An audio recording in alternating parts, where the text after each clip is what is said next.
Alza el volumen de la tuba Fede. Vamos hoy a observar el Evangelio de San Juan, capítulo 17, versículos 11b al 19. Vamos a quedar con la fracción 17, primera parte. Mire cómo dice esta fracción, es muy interesante como dice esta parte. Conságralos en la verdad, tu palabra es verdad. Palabra del Señor, gloria a ti, Señor Jesús. Bueno, así lo dice San Juan, así lo expresa San Juan. ¿En dónde está la dificultad de este fragmento?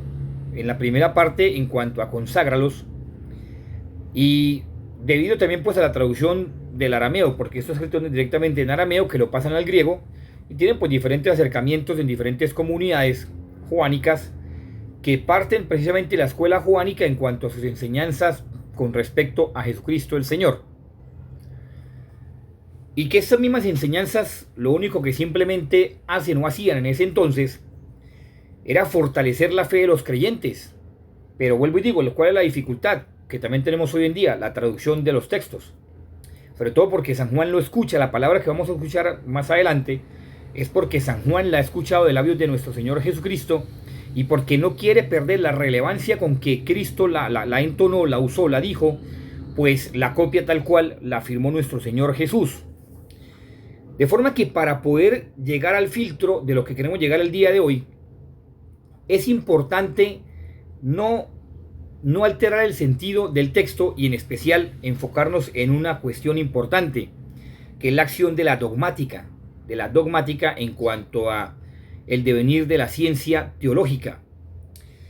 Que si bien es cierto, hay muchos especialistas en diferentes temas, en diferentes ramas de la ciencia, lastimosamente hay muchos que se ocupan en su rama de la ciencia de alterar el sentido verdadero de las cosas y exponer desde su incredulidad, es decir, prácticamente de su ateísmo, cosas que jamás o que no son ciertas, que por el contrario sencillamente parten de su soberbia, parten de su poca capacidad analítica de estructurar verdaderamente el devenir de la ciencia en cuanto al presupuesto hecho por Dios, y que esta ciencia misma revela, en fin últimas, que fue establecida por alguien superior, en este caso Dios. Pero bueno, vamos no a enfocarnos en ese campo, porque no nos interesa ninguno, ni a ustedes y a mí nos interesa.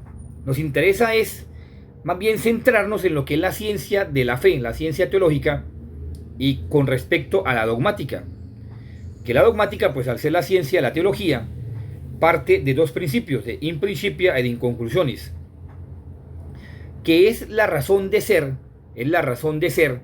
de lo que es el mismo estudio, que no es estudiar a Dios, simplemente es tratar de entender el movimiento divino a partir de la misma cronología humana, lo que se llama pues obviamente en teología espiritual el cronos y el kairos. Bueno, que no voy a ahondar en este tema el día de hoy, pero que sí es importante el saber infalible de Dios y su ordenación directa al supremo fin del hombre. ¿Quién dice esto? Nada más y nada menos que Santo Tomás de Aquino, un excelente teólogo, un gran doctor de la iglesia. Bueno, ahora partimos de dos principios, fides qui creditur y fides qui creditur, que son los fines de la teología dogmática en cuanto a esa misma postura, la ciencia de fe, que precisamente asegura la constante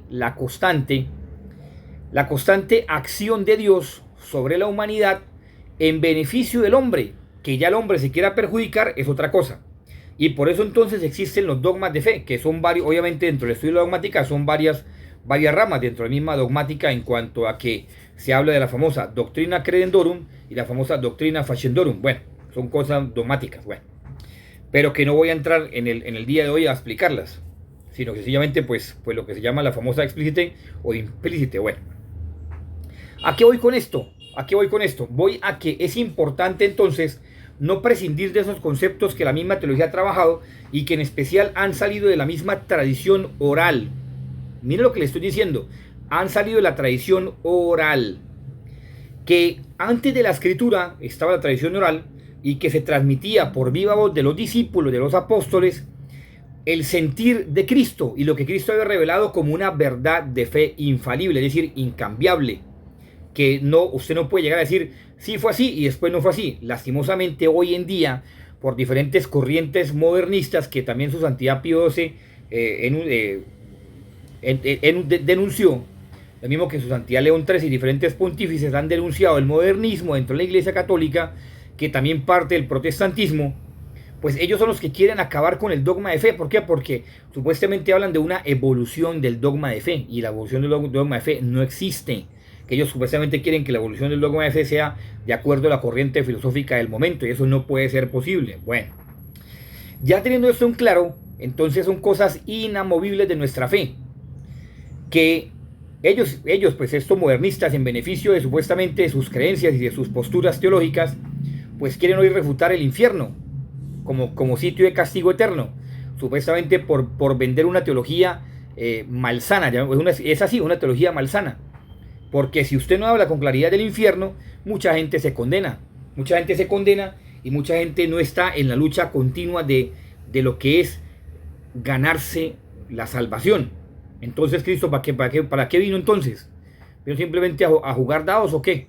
No, Cristo vino a salvarnos de la deuda, a saldar la deuda que tenía. Bueno, ya con estos presupuestos vamos a entrar así en el grueso del Evangelio, que es lo que me interesa. Y como dice el texto de San Juan, dice, consagrados en la verdad, pues resulta que aquí San Juan, muy sabiamente, pues obviamente no, lo copia estrictamente igual, radicalmente igual, llamémoslo así, utilizamos el término, en cuanto lo escucha de Jesús, y él habla del famoso Kadishuta. Es que esa cuestión, Kadishuta, es una cuestión que se nos sale de las manos. O sea, poder explicar el Kadishuta es bastante complejo, porque esa consagración que habla Jesús, de esa misma manera podemos entender entonces el transcurrir del texto del Evangelio de San Juan, diciendo que líbranos del maligno, líbranos del malo, salvo el hijo de la perdición. Ahora, el Kadishuta, por eso escogí este versículo, este fragmento, el 17, porque el Kadishuta quiere decir que es tocado por Dios. O sea, la persona que sigue a Cristo tiene que ser tocado por Dios. De lo contrario, no puede seguir a Cristo, tiene que ser tocado por Dios. Vea, simplemente voy a hacer un paréntesis, no voy a explicar mucho en el tema de la famosa predestinación. Ya, basta ahí con eso. San Agustín y otros, bueno, no voy a meter en ese tema el día de hoy porque no me concierne eso el día de hoy. Pero sí voy a explicar que ese Kadishuta quiere decir que para que usted siga a Cristo, para que usted viva en la verdad, tiene que ser tocado por Dios. Ahora, ¿cuál es el problema que también trae la palabra Kadishuta? Que la acción de ser tocado por Dios también tiene un alto contenido de participación de parte del hombre. Es decir, de parte del ser humano, tiene un alto grado de participación. Prácticamente, si hablamos de estadísticas, hablaríamos de un 75% de parte del hombre para ser tocado por Dios. Es decir, Dios toca, Dios llama, pero el hombre es quien responde. Dios respeta su voluntad, el hombre es quien responde. Dios respeta su voluntad, el hombre es quien se dispone a responderle a Dios de una forma efectiva, positiva o negativa. De forma que, ahondando más en el Kadishuta, quiere decir entonces esa acción santa de Dios, que al tocarlo Dios, entonces lo hace simplemente partícipe de Él. Y al hacerlo partícipe de Él, lo hace partícipe de su misterio. A pesar de que el hombre no puede resolver los misterios de Dios, lo hace parte de ese misterio divino, que es Jesucristo el Señor. De forma que tiene que ser similar, idéntico a Jesucristo. De forma que al ser tocado por Dios, el único objetivo principal del hombre es entonces parecerse a Jesús y vivir como Jesús. Ahora, ¿cuál es la pregunta que nos debe inquietar el día de hoy? Si hemos sido tocados por Dios.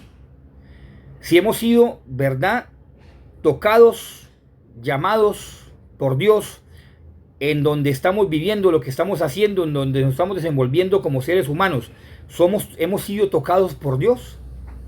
Porque usted puede decir que sigue a Cristo, usted puede decir que sigue que va a la iglesia, que comulga todos los días, que ora el rosario, pero no ser tocado por Dios.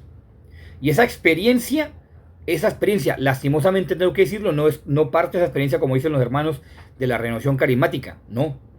Es una experiencia todavía mucho más profunda. Es un convencimiento de una conversión. Por eso los grandes santos llaman la segunda conversión.